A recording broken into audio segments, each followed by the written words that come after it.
Pleasure to be joined now by Bob Costas. And Bob, back in those days, NBC had the game of the week, had the rights to the World Series. Were you at that game that night? Oh, yeah. I was in the corner of the Dodger dugout, which at that time you weren't allowed to be in that position. Now it's all access, everything you can get, players mic'd up and whatnot. But then technically I wasn't allowed to be there. But I was going to jump on the field and do a post-game interview with whomever. And at that point, it looked like the Dodgers would lose the game. And I had two minor contributions to that moment and the next night. As I was in the corner of the dugout, I heard a sound coming from the batting cage down the tunnel. And the bat was placing a ball on a tee, and somebody, I later found out it was Gibson, was taking swings, and you'd hear thwack, thwack. So I go down to take a look. And then I contacted Mike Weissman in the truck, and I said, he's off the trainer's table, where I had seen him a few innings earlier. He's off the trainer's table. He's in uniform. He's taking swings. I assume that means if the situation's right, he can pinch hit. So he passed that along to Vin and Joe. So they knew it was at least a possibility. And then Harry Coyle, the great director, is panning the dugout. And it's the buildup to all this that increases the drama. Parenthetically here, I think that what separated Vin Scully from even the greatest of the great among the Hall of Fame baseball announcers wasn't so much the call of the moment itself. All those calls were great, but it was the framing, what led up to it, and then the coda, the postscript at the end. To appreciate Koufax's perfect game, almost impossible to believe that a perfect game can be elevated, but it was by a perfect call. You have to listen to the whole half inning. And with the Gibson thing, even though it was on television, the way it was framed in the pregame show, the first thing I said, not that it was anything terrific on my part, it was just obvious. First item of business, Kirk Gibson won't play, won't suit up, won't be on the field for the national anthem, not available for so much as pinch hitting duty. Then as the game unfolds, Vin and Joe are mentioning it. Now knowing that he might pinch hit, Harry Coyle is panning the empty dugout. There's no Gibson. There's no Gibson. So finally he comes and sits down, but he could be just there to kind of cheer his teammates on. Then he gets up and limps to the on-deck circle. And then not incidentally, Tom, you know how this stuff happens. The count was 3-2, and there were several foul balls. Not that I could ever equal Vin Scully, but I called Derek Jeter's last at-bat at Yankee Stadium. And damn it, with no consideration for me, he hit the first pitch. I had a few things in mind. I was going to say, hey, this is the way baseball is. Sometime the bold-faced names intersect with guys whose names have been seen only in agate type. On the mound for the Orioles, Evan Meek.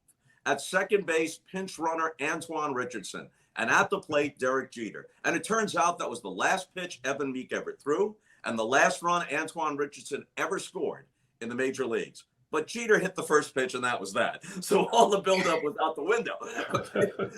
But with Gibson's at bat, the count goes to 3-2. He's limping down the first base line on a little nubbed grounder. And Vin is able to take all those moments and build the anticipation. No matter how it pays off, he's framed the drama. And then the call is great, but so was Jack Buck's call great. On the radio. I don't believe what I just saw. But Vin has that postscript. In a year that has been so improbable, the impossible has happened. So it's that. I think from a broadcasting standpoint, it's the framing, the anticipation and the building drama, and then tying a ribbon around it. That's what elevated Vin above the rest of us. You know, Bob, I want to ask you about the funeral. And it's not oftentimes we talk about someone's funeral. The one funeral I'll never forget as long as I live was Harry Carey's funeral. He had two, one in Palm Springs, and Pete Van Auken does a eulogy in Chicago. I would recommend to anyone to go to YouTube and watch and listen to that eulogy. It is fantastic. But my dad was there, you were there, and he said the thing that struck him was in a city of stars, Los Angeles, where everything is built up bigger than life, and Hollywood and on and on and on. He said he was just struck by the fact that not one single celebrity got up there to speak, to eulogize Vin, that it was his children, his grandchildren. And my dad said, I'm not sure there's anything that could speak more of a man who had accomplished so much, but his ego never got in the way. And that's the way that funeral was. Did that strike you the most, or was there something else there? Well, I think everything about it, the tone of it, what the presiding priests said, there were Yep. two of them, the feeling within the church itself, the people who came from great distances, Sandy Koufax, Joe Torre, we're talking about men in their 80s. They wouldn't have been marked absent necessarily. Everyone would have understood, but they wanted to be there. Your dad coming from Cincinnati. I had a game that night in San Diego, but I wasn't going to miss the service and drove down the coast and called the game that night.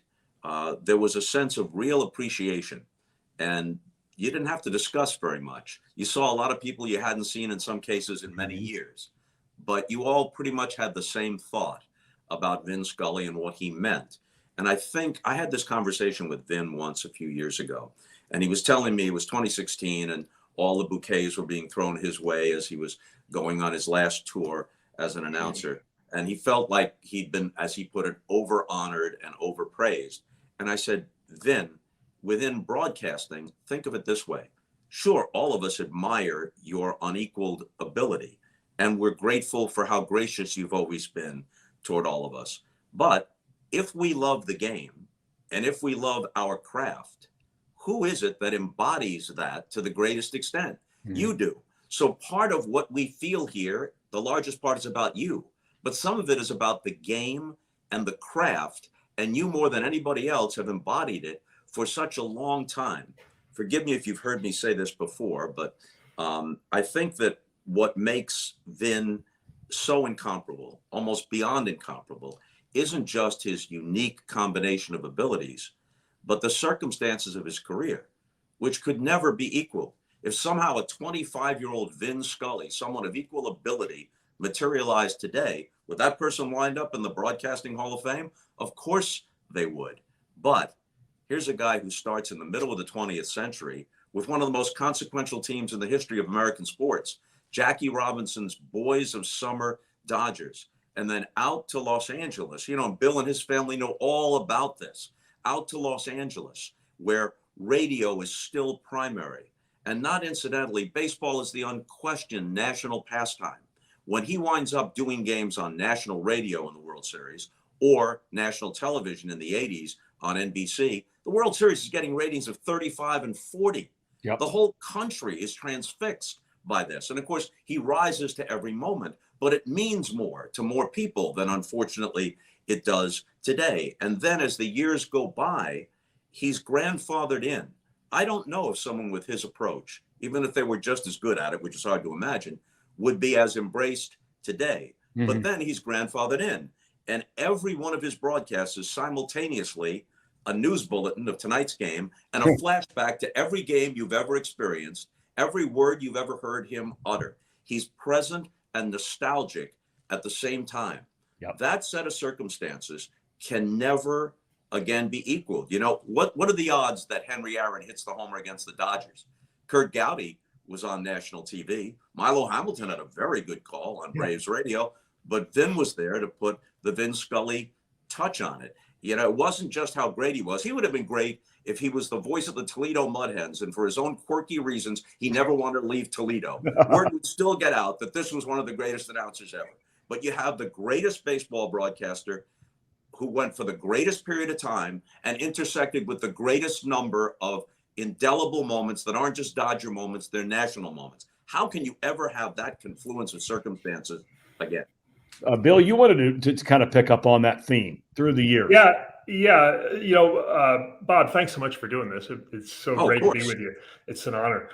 You know, I grew up listening to him, and it was Vin was just a huge part of our life. But he was for everybody in Los Angeles. So I want to get your take on Vinny nationally. So if you walk into Dodger Stadium, I'm not sure you'll find a more diverse crowd than you do find in Dodger Stadium. They're all shapes and sizes and colors, and they all love Vin Scully. Just love him. This guy took us through the Watts riots. He took us through the Vietnam War. He took us through 9/11. And he really, if you grew up in Southern California, he really took you through those. You know, you weren't just hearing Dodger baseball; you were listening to Vin Scully. And so, on a national level, I guess that's just an open-ended question, and your thoughts on that. I think that it's impossible for somebody in, Fayetteville, Arkansas, to as fully appreciate Vin Scully as Dodger fans would, or people who grew up in Southern California and experienced him on a night-to-night basis. But I think if you're a baseball fan, you know who Vin Scully is. Most baseball fans are only familiar with their own local announcer and maybe a handful of guys who do games on network television. But Vin's fame, both because of his greatness and because of how long he endured, if you're a baseball fan, you know who Vin Scully is. And there were so many tributes, both written and broadcast, to him in his last season of 2016 and now upon his death, that you'd have to be a hermit not to have received at least some sense of what he meant to the game. Joe? Yeah, I don't know, and also honored to be even part of this conversation. But yeah, I just would add that I don't know if it's a question, but Vin Scully, for me, I was born in '82, so I mean, those coming up, the Red Sox, Mets. I'm a New Englander, a Boston guy, Yeah. And that Dodgers World Series, that was baseball to me. Was the voice of Vin Scully, and I would watch those games over and over again. And it's hard because you realize I love play-by-play in baseball. It's just hours and hours and hours and hours with these people. So it feels like they're part of your life. And Joe Castiglione is a Boston guy who's getting ready to be done. And Dennis Eckersley just announced his retirement. And Jerry Remy passed away last year. Vin Scully retired. Keith Jackson was such a big part of my life. And you feel like your childhood is like falling away with these guys because baseball, particularly these play-by-play guys, are such a deep part of the fabric of your childhood. And that's not a question. That's just something to say. Well, as Tom and his dad know, baseball is different from any other sport. There are baseball announcers who do other sports quite well, but there are also many announcers who excel at almost every sport and are just so-so at baseball because it's completely different. The pace and rhythm of it are different, and it's an everyday game, and you're a companion. Especially the local announcer is a companion. Every game isn't life and death. Every game isn't a spectacle. It's rightly called a pastime, as quaint as that may sound. And it's a storyteller's game because of the pace and rhythm of the game. Now, sometimes today that pace is a plodding pace, but it's supposed to have a pleasing, leisurely pace, which it has had for most of its history. And the best baseball announcers are well attuned to that pace and rhythm. And nobody was better attuned to that than Vin. Now, working alone helped. And some people, those who like to quibble and find something to criticize, said, oh, well, he didn't want to share the booth. And at first I thought, maybe 40 years ago, that thought crossed my mind. But then I realized that's a vestige of how it was done when Vin broke in. And he's sitting next to Red Barber, but Red had his innings. And Jerry Doggett or Connie Desmond had their innings. And then Vin had his innings. And the other guy would hand it over to them, would just sit there and keep score. But they weren't doing a dual broadcast. And he learned to broadcast that way. And when you do it that way, then you can orchestrate the silences as well as the words you speak. Vin was famous for laying out for long periods of time after big moments, or for letting a picture say what it said and putting just a little caption beneath it. But if he had a long story to tell, he could tell it and let it unfold at his own pace. So his artistry would have been less if there was someone else in the booth. Now, of course, in the 80s with Joe Garagiola, they adapted. And Joe figured out a way to be consequential, not to just be a sidekick, but to still matter, but to let Vin establish the tone of the broadcast. And that was a tribute to both of them. So, yeah, what you said, Joe, is right. A good hometown announcer, Marty Brenneman in Cincinnati, Ernie Harwell in Detroit, Mel Allen and Red Barber back in the day in New York, Jack Buck in St. Louis, where he was every bit as beloved as Vin was in Los Angeles. It's just it's a smaller city, although the Cardinals were a big regional franchise. So it did reach into a good portion of the Midwest and Southeast and Southwest. And Harry Carey, of course, in both Chicago and St. Louis. And I was at that funeral in Chicago too. And it's the only funeral I've ever been at where you could say, it was so damn entertaining. No doubt. I've never been so entertained at a funeral as it No was. doubt. No doubt. What a piece of work Pete Van Auken was. I used to hang around with him and Harry so many nights of my life and live to tell about him. I'm curious, Bob, with everything you've accomplished in your career, and I mean, you've been a Hall of Famer in everything. I mean, if they're Olympic Games, NFL, boxing, hockey, football, all these kinds of things. Very successful people tend to think of things they didn't do as opposed to maybe some of the things they did do. At least those that I've talked to through the years. Was there ever a part of you that looks back now, or maybe while you were going through it, that wishes you would have done local baseball for a team, even if it were only for a season?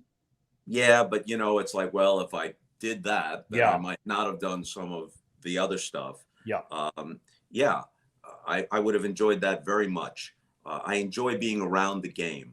When I lived in St. Louis, as I did for most of my adult life, I'd probably go to 30 or 40 Cardinal games a year that I wasn't broadcasting, and just hang around the batting cage, the clubhouses, the dugouts. You absorb so much baseball, that you learn by osmosis, being on the bus, sometimes being on the plane or around the ball players and the executives, the people that know the game and go back a ways.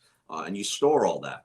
People say, how do you prepare for a broadcast? Well, you prepare as hard as you can specifically, but a lot of what you bring to the booth is stuff you didn't even know you were going to use in that broadcast, but it pops into your head. Yeah. Something Buzzy Bavasi told me way back when pops into my head. If you're Vin Scully, that he just had a larger treasure chest of that than anybody ever has. When he could say, I met Connie Mack once. I don't know how many people can say that. Connie Mack was born in 1862 during the Civil War, and there will be somebody involved in baseball in 2062. Some young person, could be Joe Davis, who succeeded him, will still be around in 2062, and they can say, I knew Vin Scully. And forget about 6 degrees of Kevin Bacon. With one person, Vin Scully, you could connect 200 years. 1862 to 2062. I mean, that's just ridiculous. It's so true. What are your thoughts, Bob, about the state of the game today? I mean, there are a million arteries we could take off of that heartbeat, of course, and veins, but the overall state of the game, according to Bob Costas right now, is what? Healthy? Life support? Somewhere in between? Well, not life support. I think still quite healthy, but it's always compared to what it used to be. And then it's compared to football, which is the colossus, not just in sports, but in all of American entertainment. You look at the top 100 TV shows in a year, like 85 or 90 of them are NFL games.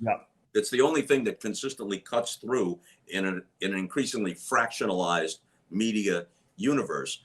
But baseball is still a $9 to $10 billion a year industry. Tens and tens of millions of people attend baseball games every year. More than that, I guess, if you put all the teams together. Well, maybe I'm wrong, but tens of millions. There you go.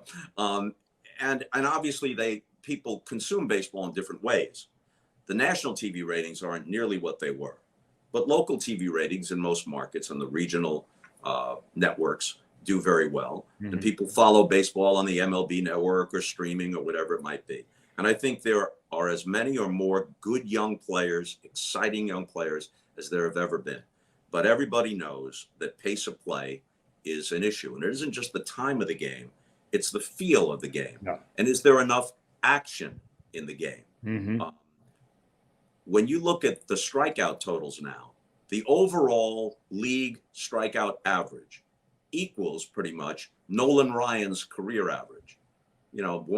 Like 25 to 26% of at-bats end in strikeouts. Now, if Nolan Ryan's doing that, or Randy Johnson or Roger Clemens, that's what you bought the ticket for. But if 4 relievers combine to do that, it's kind of a snooze fest. You want the ball in play. You want guys running the bases. You want relays and balls in the gap and that sort of stuff. You want action. And they're well aware of that. And Theo Epstein, one of the brightest minds in the game, is working with the commissioner's office to try and address some of that. Outlawing shifts, I think, is going to be part of it. Limiting the number of pitchers on the roster is going to be part of it. Incentivizing things that push them toward a different approach. It can't all be home runs, strikeouts, and walks. Billy? No, I couldn't agree with you more. I've listened to Theo's thoughts on it, and on the shift, I've always fought the idea of the shift because I think you're just promoting unathletic players. That if you can't beat a shift, are you really an athlete?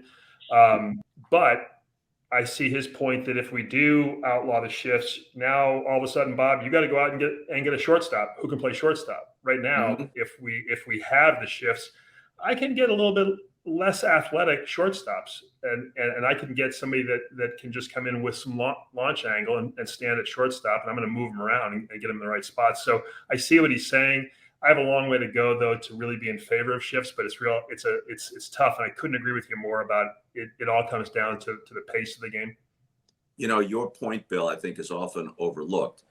People look at shifts and they say it's taking base hits away primarily from slower left-handed power hitters. And that's true. But over the last few years, I've come to think, I don't have the exact data, but the ball up the middle, that's always been a base hit. The ball over second base is often now a routine out. Mm-hmm. But think if it was just slightly to the shortstop side of second base, the classic shortstop side, that's where Ozzie Smith made his living. That's where Omar Vizquel made his living and lived in the imagination of fans, making spectacular plays. To your point, with shifts, there are fewer spectacular plays. Yep. And that was Theo's point, is that if we outlaw the shifts, then you got to go find yourself a real shortstop, and he's going to play shortstop. They're out there, Fernando Tatis is out there. Other guys out there. Yeah. There's so much athleticism in the game now that, I think they'll always adjust. One of the things that's troubled me is that so few guys have learned to bunt or to try to go the opposite way. Now, going the opposite way is harder than people think. It's not a matter of just I'll hit the ball to the left side where there's nobody there. But, if Tony Gwynn or Rod Carew were playing today and you shifted on them, which they wouldn't, because they'd learn in a week that it was a bad thing to do. But if they insisted on shifting on them, those guys might very well hit 400 because they just ping, ping, ping. Ichiro, ping, ping. Yeah. Joe? Yeah, I have a question. I'm wondering, the question for all three of you guys. Are any of you guys familiar with John Boy on YouTube? Oh, I love John Boy.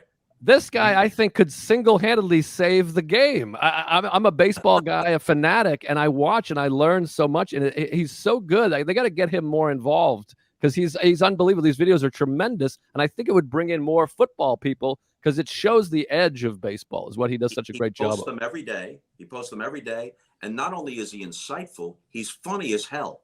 Yes. His narrations are really good. And I think it appeals to a traditional baseball fan, but also a young person you're trying to bring in, a 22-year-old guy who isn't sure about baseball. He makes it feel cool. Absolutely. And it shows getting these arguments and the lip reading and then the fighting, because there's fury in baseball that people don't think of. My family, a lot of them look at that. They're a baseball family, but they still look at it as soft, and they like football and hockey. They're more football hockey people. And I'm like, if you could see these guys screaming at each other and swearing at each other and the tension and throwing at each other, use that stuff. And I just think he's great for the game. Joe, have you shared with Bob Costas that you actually are a professional baseball player? Have you shared that with Bob at all? I haven't, Bob. Well, first of all, I want to say, Bob, we went through a security line at LaGuardia Airport a few years ago together. I was right behind you, and Really? Being a celebrity myself, I didn't bother you. Oh, well, yeah. But I did noticed you, but I figured that there would be a crowd gathering around you in a minute, and I didn't want to add to your stories. If the people see the two of us together, forget about it. The airlines are going to shut down.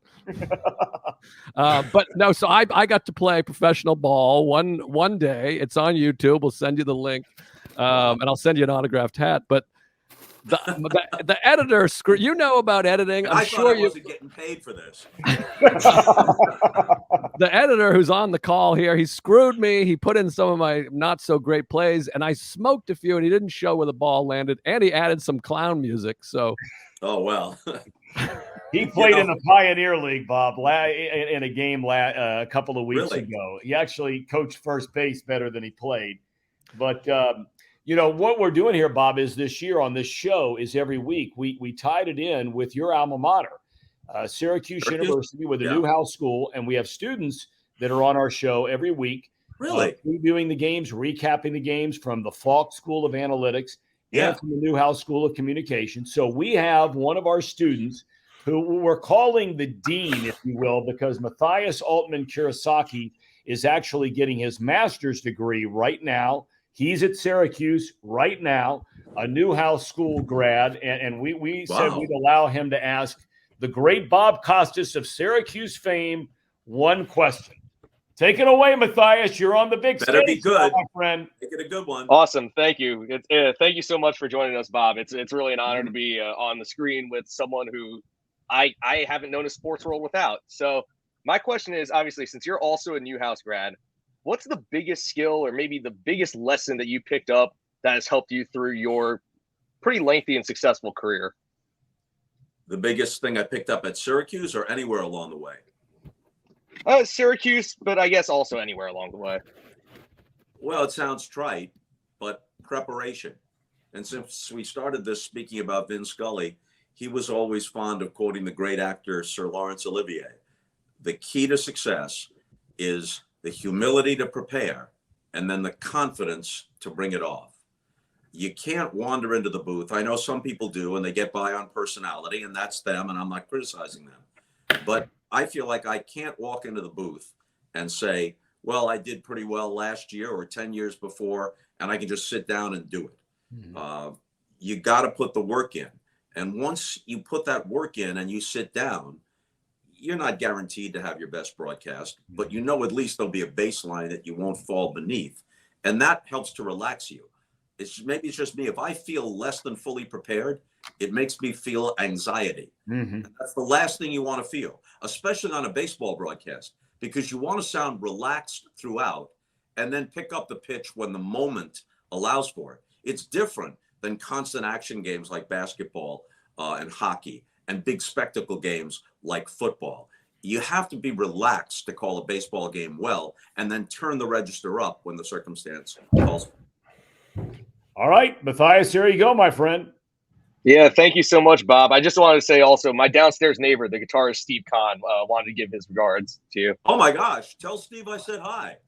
Is he keeping you up at night, like at 2:00 in the morning, playing Inagata Davida or something?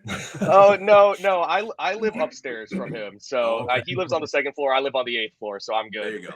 All right. Awesome. Thank you so much. Bye. Well, Bob, before we let you get out of here, I just want to say thanks so much for your time. I mean, obviously you've got everybody and his brother that would like to have you as part of their program. So thank you for joining us here tonight. It's been great having you. It's great to see you, Tom and Bill and Joe. And forgive me if I'm staying too long here, but since we began on Vin and you mentioned Harry Carey, this is a chance to tell a story about each that probably people haven't heard before. Sure. I asked every Vin Scully question and every Harry Carey question on it. These aren't entirely new, but they've rarely been heard. Harry took a liking to me for whatever reason. And, you know, before lights were at Wrigley Field, you'd go, if you're doing the Saturday game of the week with Tony Kubek, you go to the Friday afternoon game, and then you go out to dinner. And he, of course, was the mayor of Rush Street. And he'd grab me and say, come on, kid, let's go. And I don't know how old he was. He'd shaved years off his actual age. So at that point, he's probably in his 70s. And I'm in my 30s, and I look like I'm 17. And the reason he could sell Budweiser like nobody else is that he believed in the product. Trust me.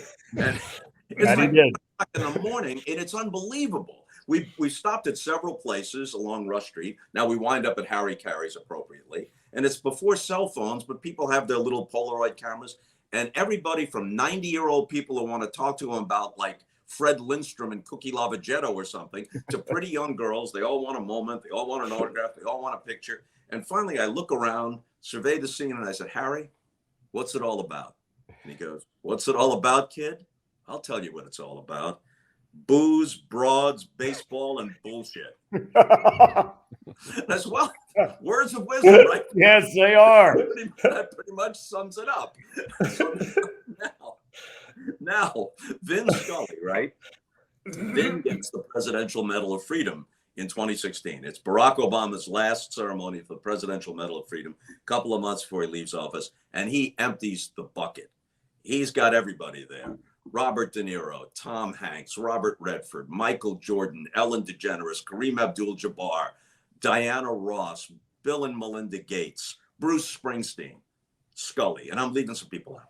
So before the ceremony begins, Vin was nice enough to invite me and my wife, Jill, to the ceremony. So before the ceremony begins, we're in some room adjacent to the East Room, and it's almost shoulder to shoulder, and all these bold-faced names everywhere you look. So I can't tell the story without dropping a name. And I'm just making small talk with Tom Hanks. And he can see what's behind me. And he goes, hey, what do you think that conversation's like? And I look, and in a corner, just the two of them, away from everybody else, deep in conversation. Vin Scully and Bruce Springsteen. And Hank says, what do you think that conversation's like? And I said, I'll take a crack at it, Tom. You know, Bruce, I love Greetings from Asbury Park. But you really hit it out of the park with Darkness on the Edge of Town. Foul back to the screen, 2 and 2. That is fantastic. Bravo to that. I mean, that's as good as anything you've done on the Olympic Games right there. Yeah, that's a good. I don't think Hanks could do as good a Scully as you just did. No way. I have only 3 imitations I could do, and they're all sportscasters. I can do a decent Marv Albert, a decent Cosell, and a decent Vin Scully. Do you do a Keith Jackson at all? Keith, I feel like Keith is very imitatable. No, you got to get Roy Firestone in to do his whole Nelly thing. Yeah, that's good stuff. That's good stuff. Bob, thank you for your time. We really thank you so much. See you. Thank you, Bob Costas. Have a great night. Boy, what a pleasure that was.